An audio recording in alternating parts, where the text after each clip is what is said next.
जय हिंद साथियों, सबसे पहले आप सभी लोगों को रिपब्लिक डे की ढेर सारी शुभकामनाएं।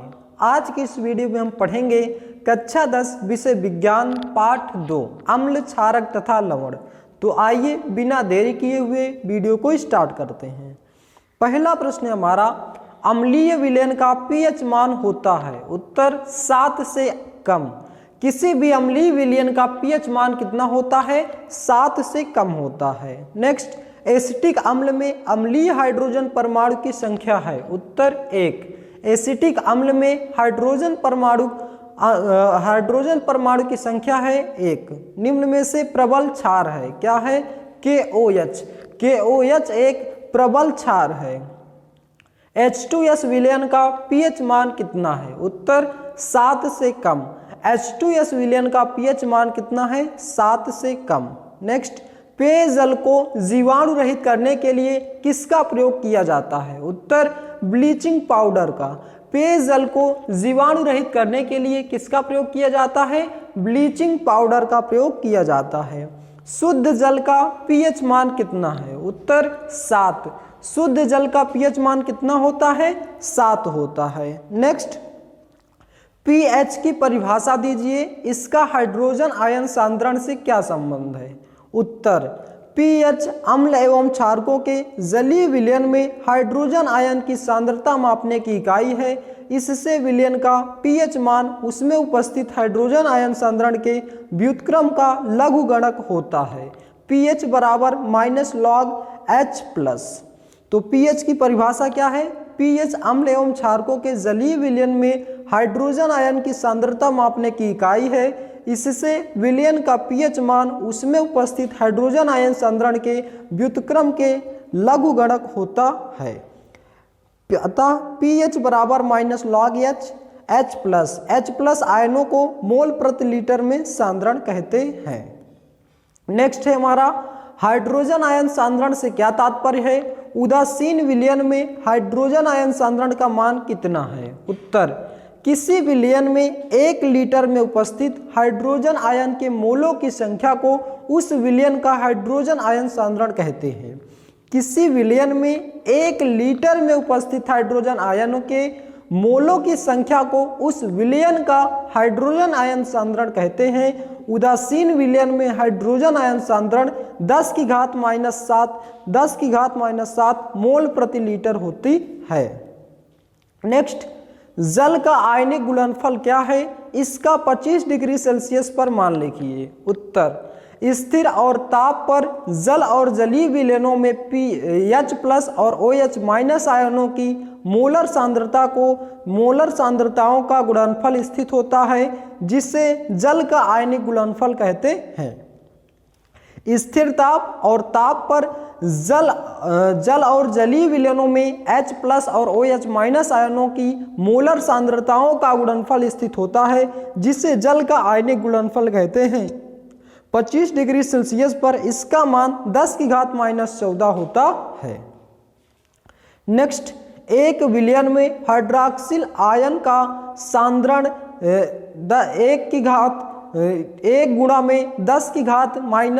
1 मोल प्रति लीटर है। इस विलयन में पीएच का मान कितना है?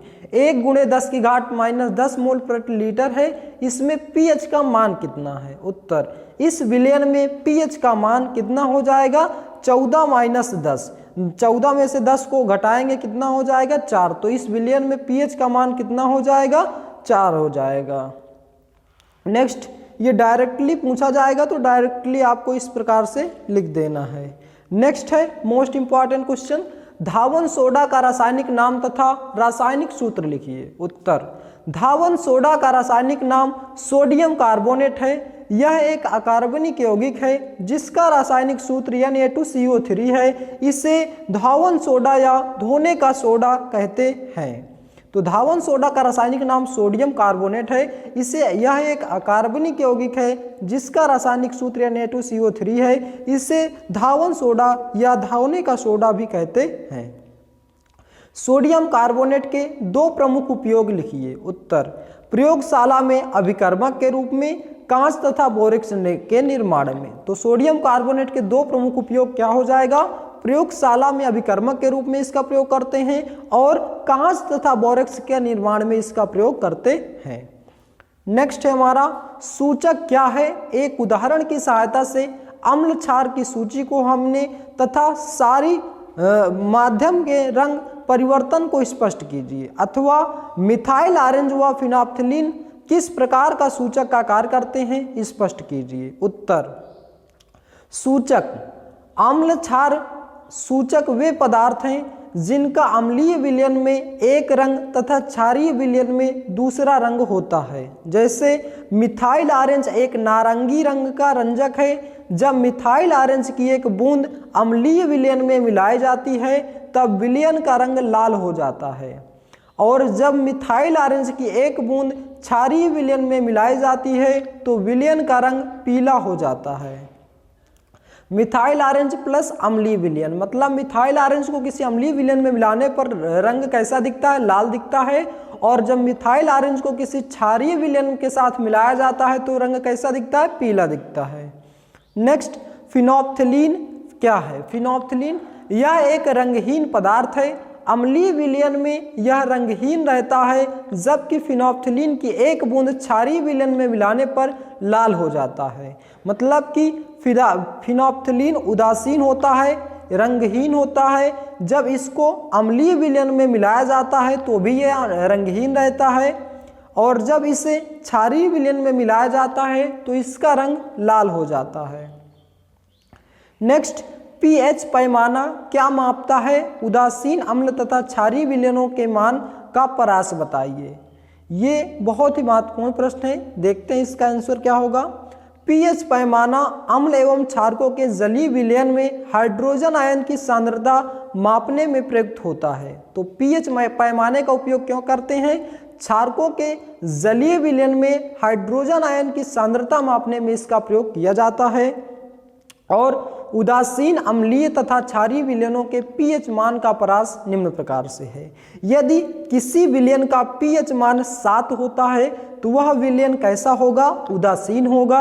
यदि किसी विलयन का मान 7 से कम होता है तो वह विलयन अम्लीय होगा।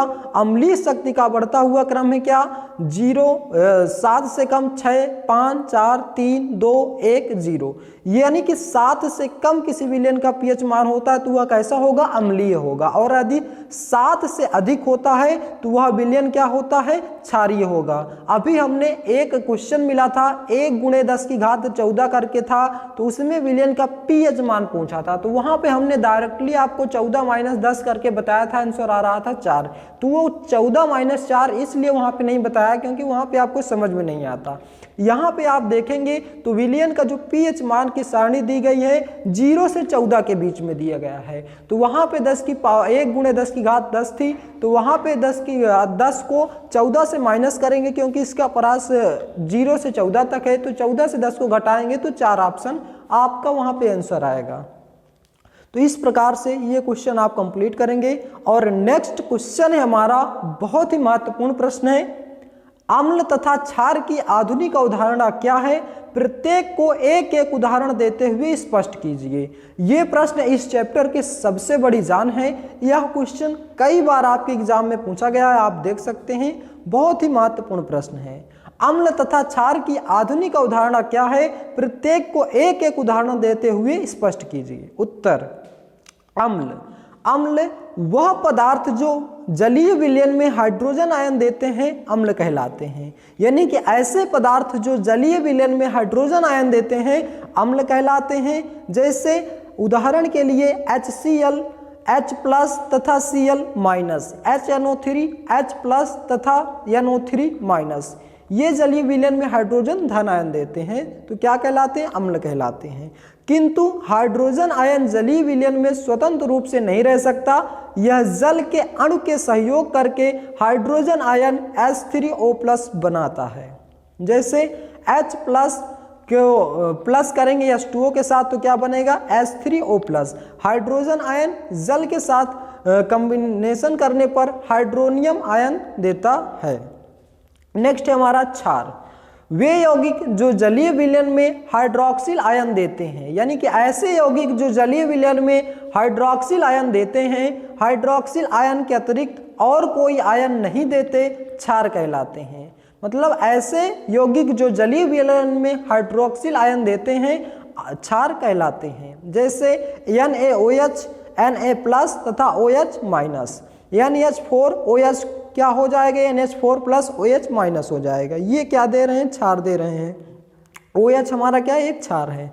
तो जलीय विलयन में हाइड्रोक्सिल आयन भी जल योजन हो जाते हैं, वे क्षारक को जल में घुलनशील होते हैं, क्षार कहलाते हैं। ऐसे क्षारक जो जल में घुलनशील होते हैं क्या कहलाते हैं, क्षार कहलाते हैं। जैसे कास्टिक सोडा, कास्टिक पोटास आदि। नेक्स्ट है हमारा लवण। लवण क्या होते हैं, ऐसे पदार्थ जिनके जलीय विलयन में हाइड्रोजन आयन के अतिरिक्त और कोई धन आयन, हाइड्रोक्सिल आयन के अतिरिक्त कोई अन्य ऋण आयन हो, लवण कहलाते हैं। मतलब हाइड्रोजन आयन तथा हाइड्रोक्सिल आयन के अतिरिक्त कोई अन्य ऋण आयन हो, क्या कहलाते हैं, लवण कहलाते हैं। जैसे ZnSO4, Zn++ SO4-। नेक्स्ट हमारा विरंजक चूर्ण का रासायनिक नाम तथा सूत्र का उपयोग लिखिए। ब्लीचिंग पाउडर की निर्माण विधि लिखिए। उत्तर, ब्लीचिंग पाउडर का रासायनिक नाम कैल्शियम ऑक्सीक्लोराइड तथा अणुसूत्र CaOCl2 है। तो ब्लीचिंग पाउडर का रासायनिक सूत्र क्या हो जाएगा, CaOCl2, और इसका रासायनिक नाम कैल्शियम ऑक्सीक्लोराइड है। इसे बनाने की विधि क्या है, यह सूखे बुझे हुए चूने पर क्लोरीन से क्रिया करके प्राप्त होता है। CaOH का whole twice plus Cl2 dash CaOCl2 plus H2O।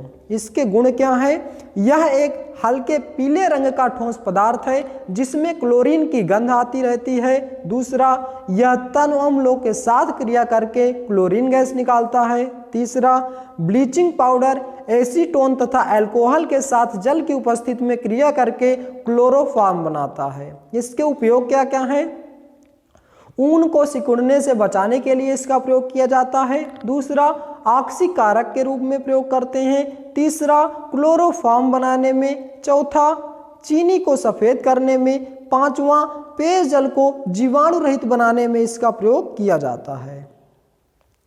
Next प्रश्न हमारा, बेकिंग पाउडर का रासायनिक नाम एवं अणुसूत्र क्या है, इसको बनाने में इसकी विधि एवं दो भौतिक तथा दो रासायनिक गुण समीकरण देते हुए लिखिए। अथवा कैसे प्राप्त करेंगे बेकिंग सोडा से धावन सोडा, अथवा सोडियम कार्बोनेट पर ताप का क्या प्रभाव पड़ता है, उत्तर लिखिए। तो इस प्रकार से क्वेश्चन पूछा जाता है। आइए देखते हैं इसका उत्तर। उत्तर, बेकिंग पाउडर का रासायनिक नाम सोडियम कार्बोनेट है तथा अणुसूत्र NaHCO3 है। इसकी बनाने की विधि, यह सोडियम हाइड्रोक्साइड की सांद्र विलयन में अधिक मात्रा में कार्बन डाइऑक्साइड गैस CO2 प्रवाहित करने पर प्राप्त होता है।